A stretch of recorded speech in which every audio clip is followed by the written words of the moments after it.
supposed to be here, he couldn't be here, he has made a video, but Aileen is here. I waitlisted myself, So I'm going to put Jerry's presentation online, so when we share the results of this, that will be included, you'll see it's very good. Aileen? Okay, I want to start with a joke.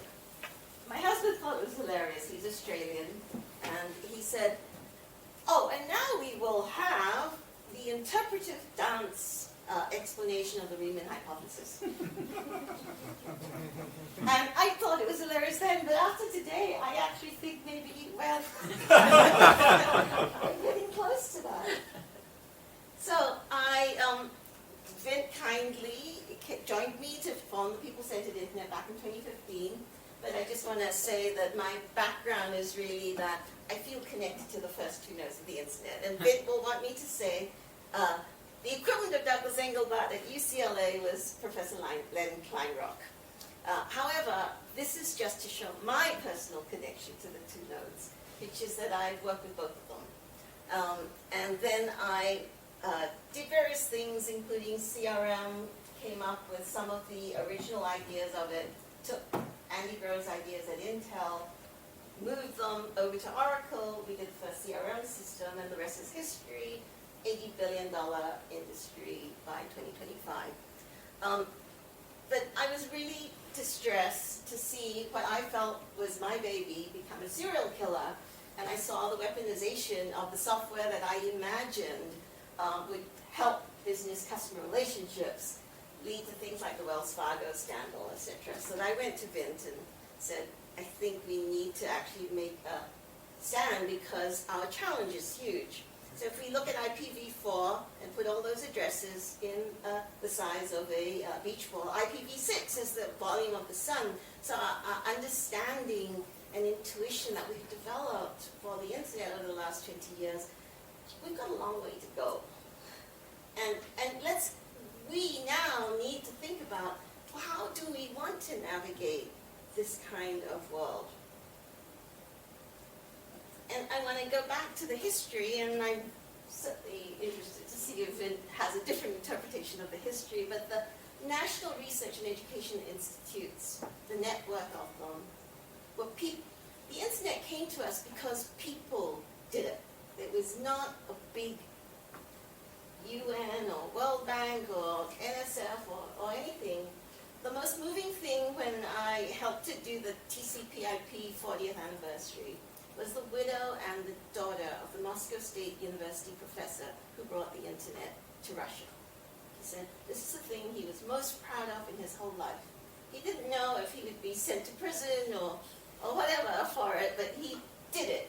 Individuals brought the internet to their countries, their institutions.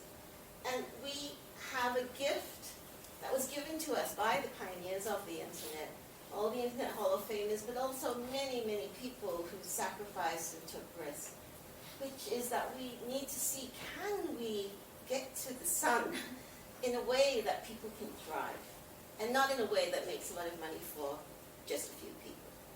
And so we go back to Engelbart's idea of networked improvement communities, which I've brought up a couple of times today.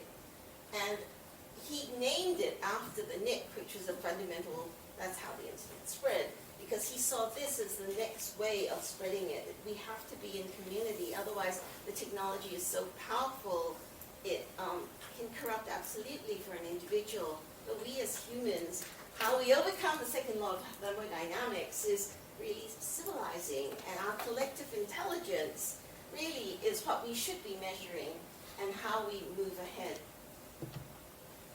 So there's actually stuff going on that I wanted to share with you. That the ITU, which fought the internet for 3 decades, is coming around to actually maybe being helpful.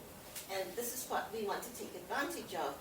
Digital interoperable components is being proposed. This is a study that was done over the last 2 years. Nobody knows about it. They haven't told anybody in academia because they think of it as a whole of government approach. But I think we have a chance to have a whole of people to use these digital interoperable components. And if you see these 3 key things, identity, messaging, and payments, if we were able to have interoperable components in these ways that was open, a global information utility,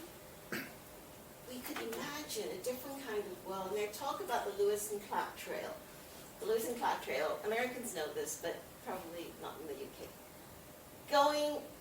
When Thomas Jefferson signed the Louisiana Purchase, getting millions of acres of land into the United States, I don't know whether he thought this, but I imagine he thought this. Well, this could mean that the United States would become the United Kingdoms, because only people with private armies and lots of resources could go out to this wild land. But instead, he took his private secretary, Meriwether Lewis, and said, go plot a trail, the Lewis and Clark Trail, where normal people could take it. And it was safe not because they made it safe, it was made safe because there were people ahead and people behind. And that's how we need to get to the sun, by having people ahead and people behind and learning in the way humans always have about keeping civilization. So, my little contribution is to actually start to measure social impact. In the UK, they measured the value of household work. The value of household work per the UK is greater than the sum of the retail and manufacturing industry in the UK. We are not measuring a lot of things that matter to us as humans. We are not measuring the value of things looking after our grandparents, our children, people with disability. All of that's not measured. So there's no innovation because the capitalists will not invest. We don't size that market. We have to start to size the things that we care about. So social impact can be measured around. We've got a useful thing that's happening, which is the Sustainable Development Goals. So the UN has set them up, 17 Sustainable Development Goals, 169 indicators. Almost everything you want to measure could kind of be adjusted to one of those. So what we're seeing through the IEEE 2 minutes. is, okay, good. Let me keep going.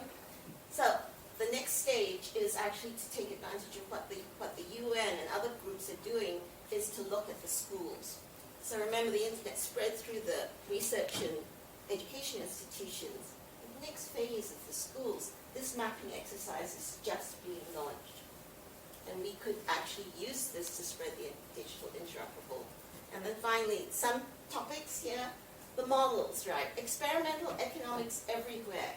People do this naturally. The poor people are the most poor. So this is my final slide. This is what if we have a global test lab of communities, networks of communities that are organized in a way so that we know whether digital technology actually helps people to thrive. Thank you. Before I open up to questions, the reason I allowed Melin to come on stage was because she loves visual mental. and the reason, it sounds a bit like a selfish joke, but what I mean is when Dave talked about the fact that we just don't have the time and opportunity, if we don't gather in networks, we're all fucked. Right? I'm sorry, I have to use that word today. We're here today, it's all very nice and everything, but if we don't manage to do the next thing, it is all pointless. Questions, comments, and opportunities? Actually, just to... Yes, of course. The grassroots improvement process will involve interpretive dance.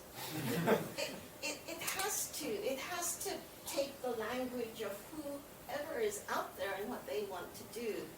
Visual meta is a potential way to have a meta language that helps us allow people to have the freedom to express things the way they want in ways that mean something to their lives, but still start to have a way to communicate across these. Because all of us as humans want to have our children succeed, want to see our parents Sorry, I do didn't well. mean to draw attention to you, Tom. Hi.